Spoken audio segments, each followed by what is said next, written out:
Madame la secrétaire générale. Madame la secrétaire générale, Madame la présidente de la session, Messieurs le vice-président et secrétaire général adjoint de la présente session, Mesdames et Messieurs, distingués invités, qu'il me soit permis, au nom de la délégation qui m'accompagne et au mien propre, de remercier particulièrement Madame la secrétaire générale pour l'accueil chaleureux qui nous a été réservé. Je lui transmets en même temps les salutations de son Excellence, Monsieur le Président de la République démocratique du Congo, Félix Tshisekedi Tshilombo,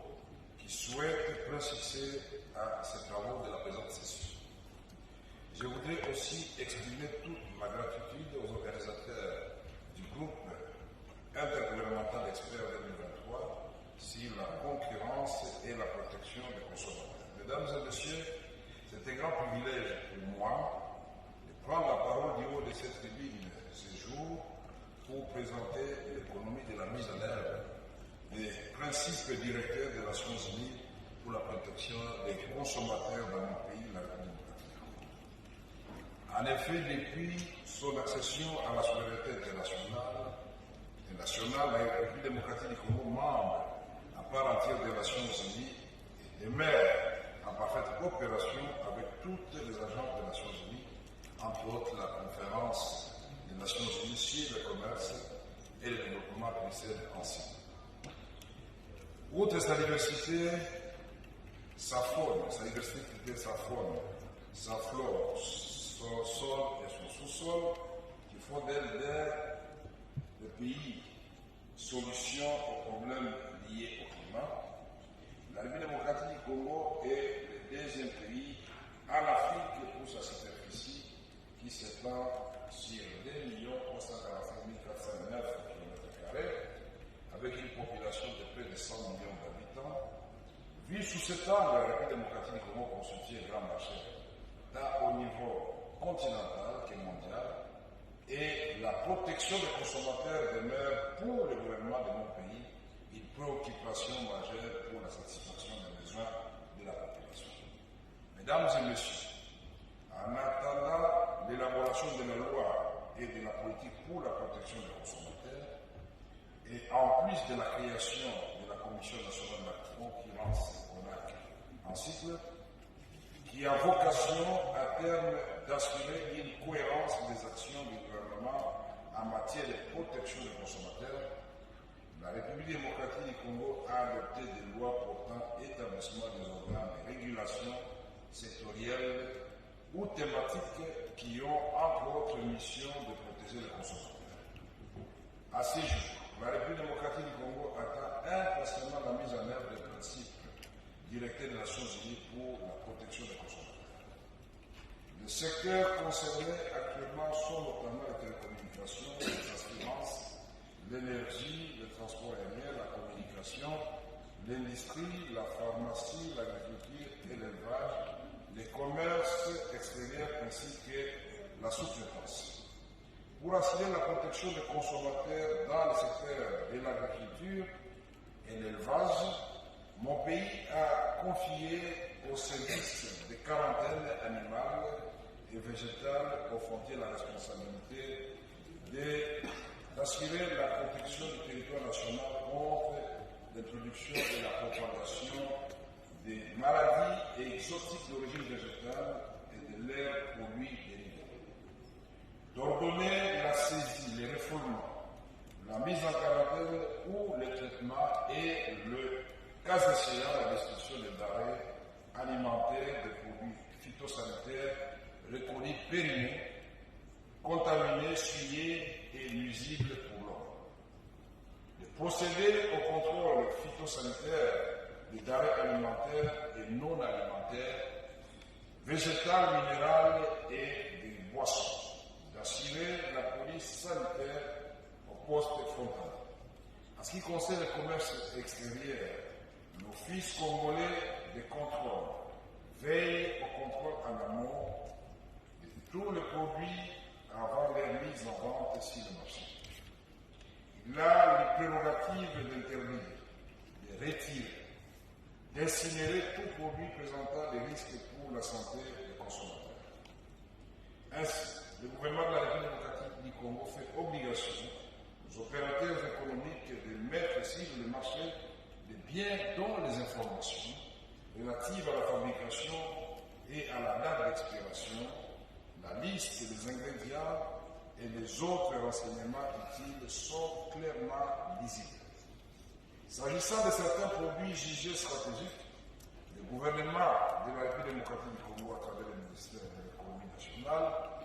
a mis en place des mesures d'encadrement dont la subvention d'une partie de la structure des prix des produits et ou la réglementation de leurs prix dans le but d'assurer et l'approvisionnement régulier à des prix abordables. Il s'agit de 4 produits appelés produits stratégiques qui sont les produits pétroliers, l'eau, l'électricité et le transport en commun. C'est dans cet esprit qu'est née l'autorité de régulation de l'électricité, mise en place à la suite de la libéralisation de ce secteur en 2014. Cette structure a, entre autres, pour mission non seulement d'assurer un accès équitable à l'électricité à travers notamment un audit de la structure des prix de ce produit, mais aussi assurer la régulation de ce secteur en veillant à l'application des normes et standards en matière de fourniture d'électricité. Ici est de signaler que la loi 20/017 du 25 novembre 2020 relative aux télécommunications et à la technologie d'information et de la communication détermine le cadre juridique et institutionnel et assure la protection des droits et libertés fondamentaux des personnes physiques à l'égard du traitement des données à caractère personnel. Définit et réprime les fraudes et les infractions du secteur des télécommunications et des technologies de l'information et de la communication. Manifestement, les articles 96, 97, 99 et 100 de cette loi donnent droit aux consommateurs notamment d'avoir accès à des services de qualité et réguliers, à l'inviolabilité et au secret de communication et s'organiser en ces états. Aussi, il est important de signaler que le ministère en charge du numérique vient d'élaborer une loi promulguée par Son Excellence Monsieur le Président de la République, dont certains articles, notamment ceux relatifs à la protection des données privées, prévoient les dispositions pour la protection des consommateurs. Toutes ces mesures contenues dans les textes des lois ou réglementaires sont sujettes à une vulgarisation intensive et à l'intention des consommateurs à travers les associations de consommateurs constituées afin que ces derniers aient connaissance de leurs droits. De plus, dans le cadre de ce processus de vulgarisation, la CONAC organise les ateliers réunissant toutes les parties présentes à la concurrence et protection des consommateurs afin de discuter des thématiques de l'heure et échanger des perspectives. Mesdames et messieurs, distingués invités, comme mentionné au début de mon allocution, la République démocratique du Congo a ambition de se doter très prochainement d'une politique ainsi que d'une loi sur la protection des consommateurs. Ces éléments viendront compléter l'arsenal juridique disponible afin d'avoir une couverture quasi holistique des questions et protection des consommateurs dans le respect des principes de l'État. La volonté de la République démocratique du Congo s'est notamment manifestée par un protocole d'accord entre les ministères de l'économie nationale que je dirige avec la Convention cadre des Nations Unies pour le commerce et le développement que nous avons signé au mois de février de cette année. Ce protocole d'accord porte sur l'appui technique à la CONAC en vue de la rédaction à court terme de la loi sur la protection des consommateurs, de lancer des réflexions pour la rédaction de la politique y afférente, d'apporter un appui à cette structure pour sa pleine opérationnalisation.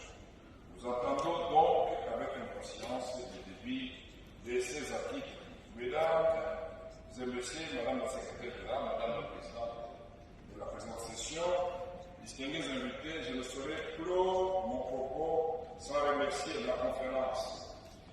des Nations Unies sur le commerce et le développement pour l'accompagnement apporté à mon ministère, notamment dans le processus de la rédaction de la loi sur la liberté des prix et la concurrence, mais aussi pour les différents appuis techniques apportés en même temps à travers la Commission nationale de la concurrence.